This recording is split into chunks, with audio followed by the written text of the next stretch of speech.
It's been a long, hot summer. There's been retirements, movements and recruitments, but finally the wait is over. Welcome to the 2011 Viking Group Australian Superbike Championship, here from the spiritual home of two-wheel racing, Phillip Island. Everyone will lose, but one man and his machine.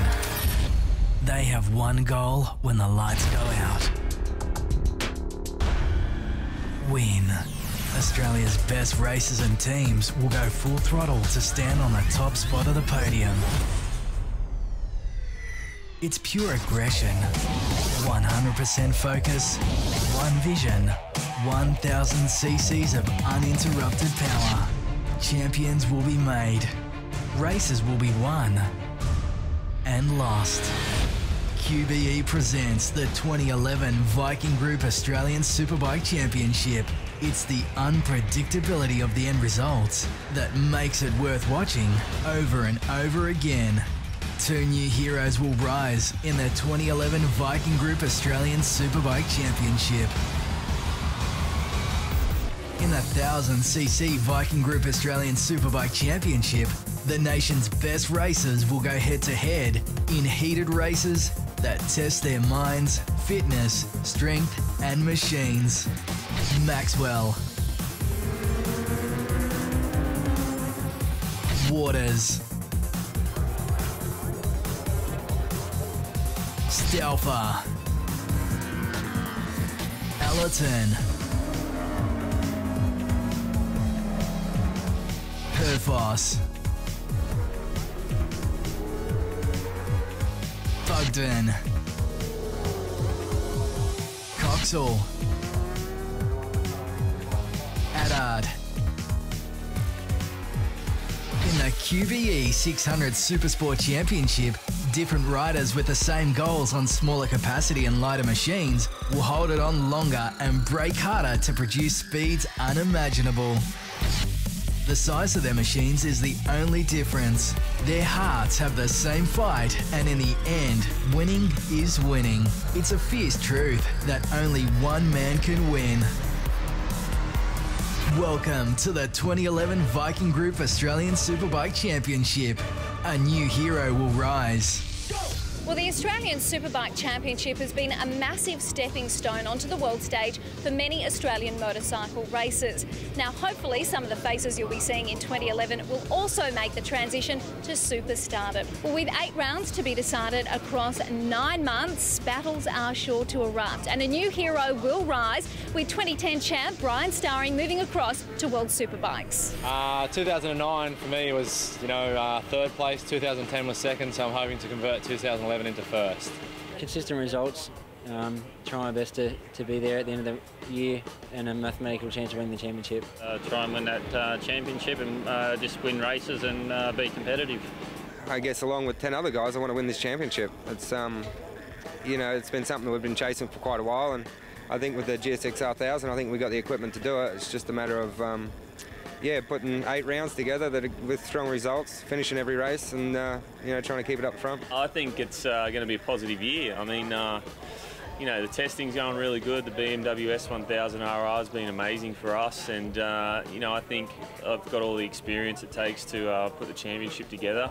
I've got the team around me that trust me and, believe in my ability and give me everything that I need, and I've got a motorbike that's as far as I'm concerned, the best bike out there. So, I'm quietly confident that I can win the 2011 Australian Superbike Championship. Well, this is shaping as the most challenging and competitive series we've seen in years. And it all began on Friday with official qualifying.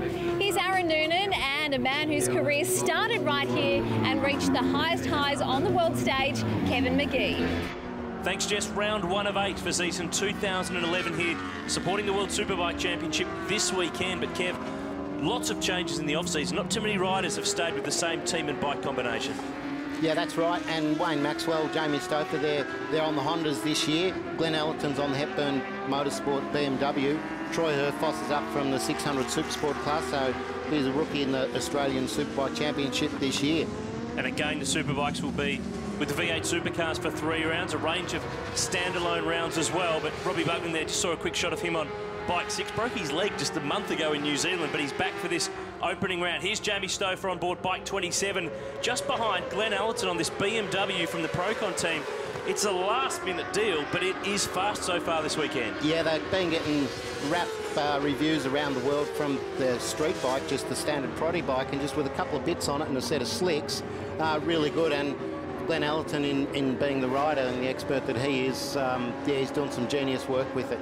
Former Superbike champ a couple of years ago, won the last race last year down at Symmons Plains. Now, here's the guy who is representing Team Suzuki this weekend, Troy Herfoss, Bike 17, last year's Super Sport champion, but he's the only guy for Team Suzuki. Robbie Buckton, obviously a satellite operation, but Josh Waters not competing this weekend, running in the World Superbike Championship for Yoshimura. Yeah, got a chance on the Yoshimura bike, and a very good bike.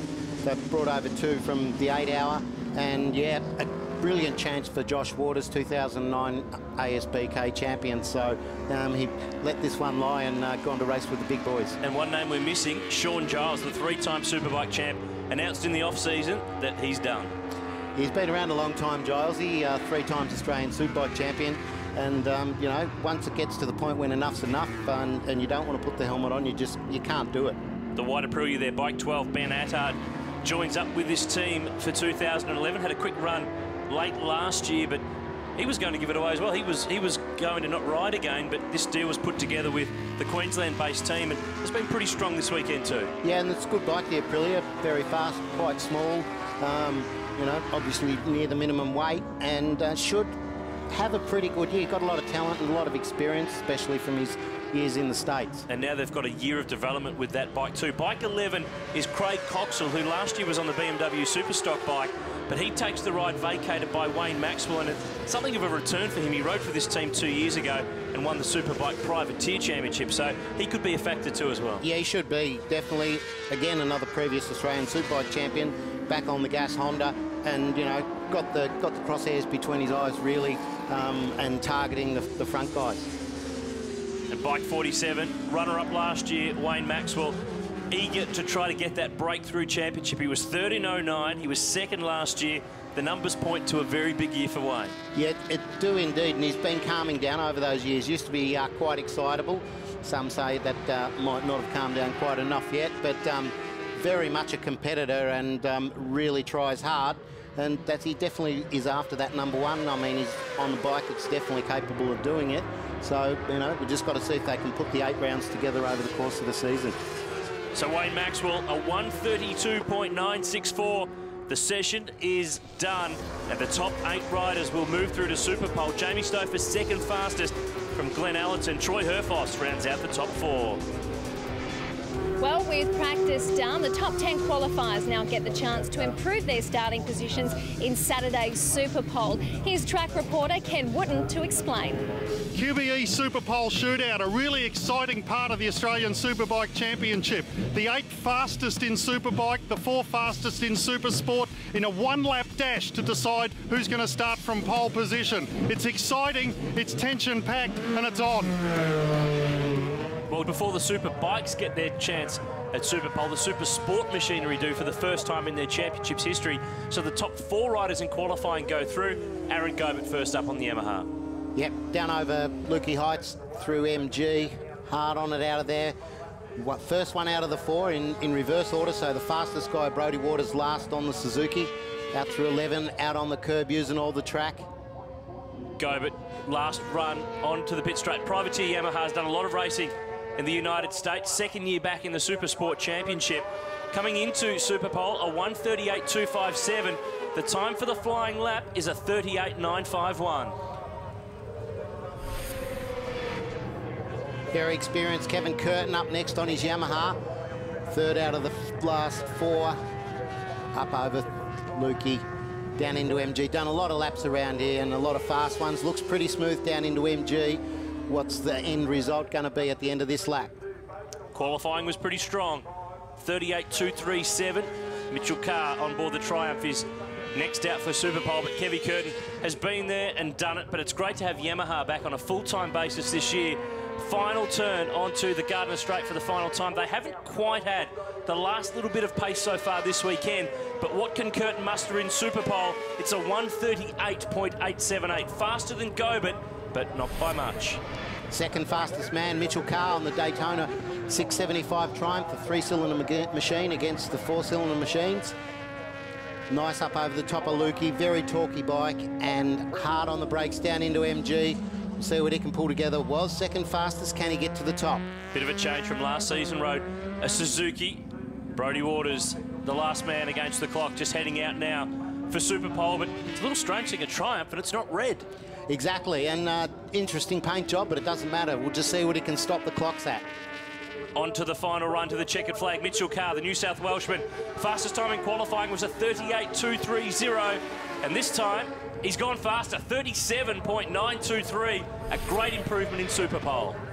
Definitely, and Brodie Waters won't be quite aware of that yet, but the fastest man from regular qualifying out last and out to beat that time. Broken into the 37s.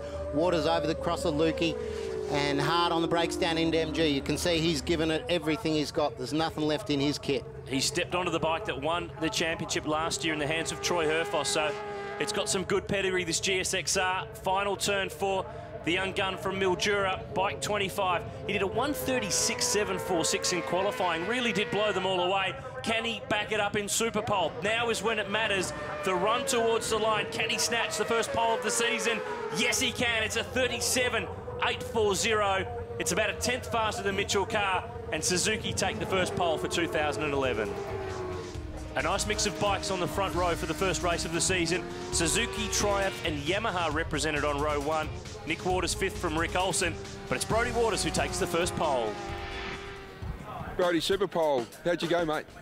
Yeah, Super Pole was my first time at doing it, and I clinched pole position, so I was really happy, but my nerves were right up there at the start. I'd never done it before, so I was quite nervous, and I didn't know what to do at the start, and then I got into it, and I made a few little mistakes, but I pulled it back together, so I'm quite happy with that. Looking forward to race 1? Yeah, I can't wait for race 1.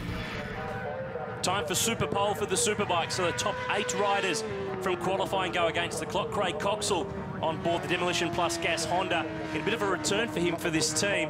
Was on a BMW Super Stock bike last year and regularly mixed it with the front runners. Now he's back on a big bike.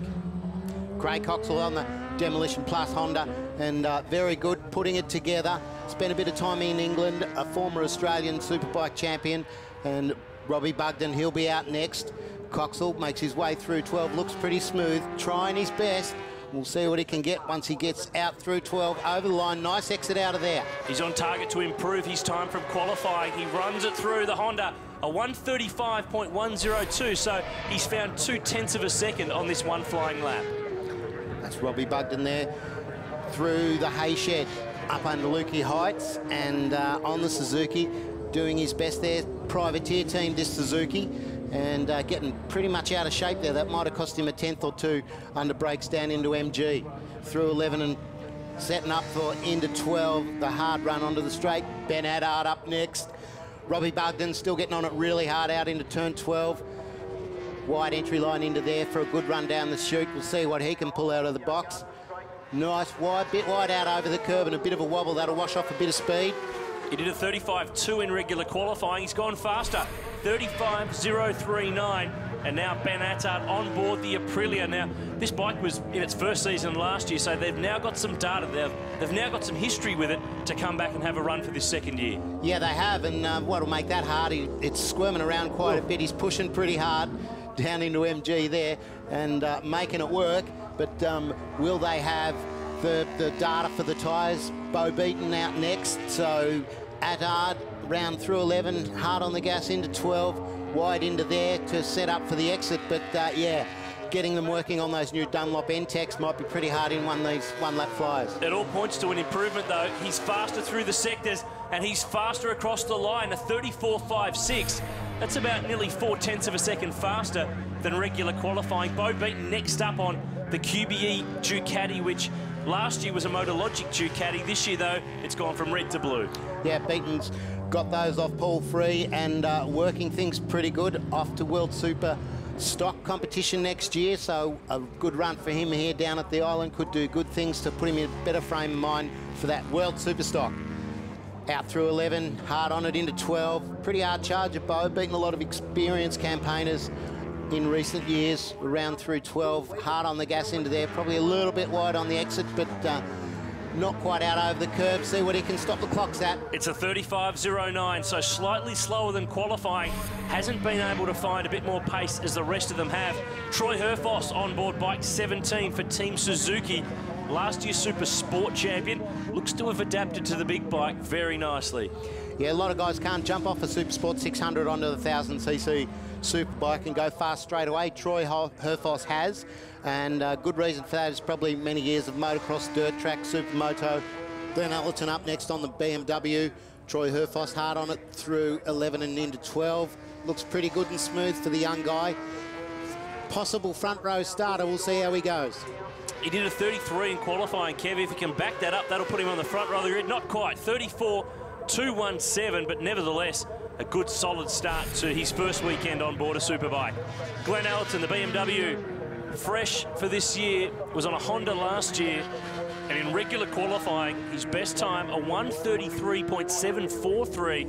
If you can back that up, he's looking very good for this front row. New bike this year.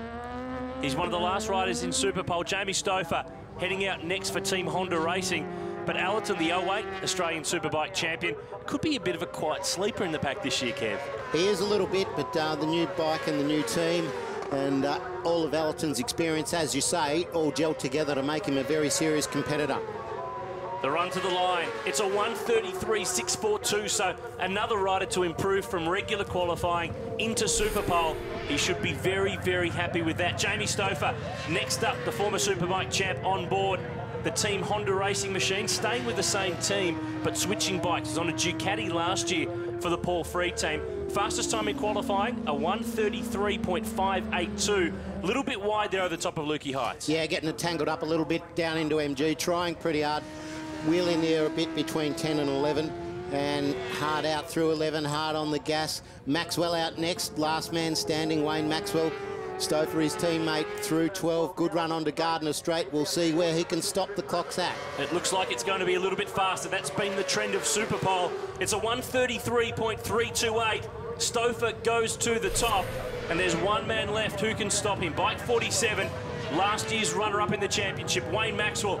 The only rider into the 1:32s in regular qualifying. If you can replicate that, he'll have pole position. Yeah, real hard charger. Wayne Maxwell, call him Mad Max at this stage, if you like, because he's going to try and put a time down. You can see a bit of a shake from the steering head there between 10 and 11, driving really hard out and wide through 11, out onto the curb. The deep wide entry into turn 12, pull it back to the curb and get really hard on the gas for a good smooth run down the straight. Can he do it? He looks good at this stage. He dominated this opening round at Phillip Island last year. He starts 2011 in style. It's a 1:32.798. Maxwell and Honda have the first pole of 2011. His teammate Jamie Stouffer joins him on the front row. Ellerton and Herfoss put BMW and Suzuki up the front. Attard fifth from Buckton, Beaton and Coxall. Well, good start to the weekend, mate. Yeah, it has been a good start. It's been a lot of hard work and effort for to get here, but all working fairly well at the moment and moving forward. How well's the boy riding? The guys are riding really well. They always give 100%, so you know we always know we're going to get a good result because they give 100% all the time. So I think these two guys are going to have a great race between themselves, you know. So should be good. Wayne, quickest yesterday and quickest again today, must be good. Yeah, look, to be fastest in normal qualifying and then to get Superpole for Team Honda Racing, what can I say? You know, the boys have worked hard through the problems and we're slowly getting there. And also the only bloke to get into the 1:32s. Yeah, look, we're going to the 32s this morning, but I knew we made a few little refinements to Superpole. I could definitely get into a little bit lower into the 32s, and we did that then. So now let's push on and try to get in the low 32s. Good luck for tomorrow, mate. Thank you. Well, the grid is set, the championship is on the line, every point counts. Now, all the riders and teams have been doing everything they can to get that all-important first point of the season on the board. Now, we'll return to race one of the 2011 Viking Group Australian Superbike Championship, and we'll catch up with the reigning champ as he tries to make his mark on the world stage.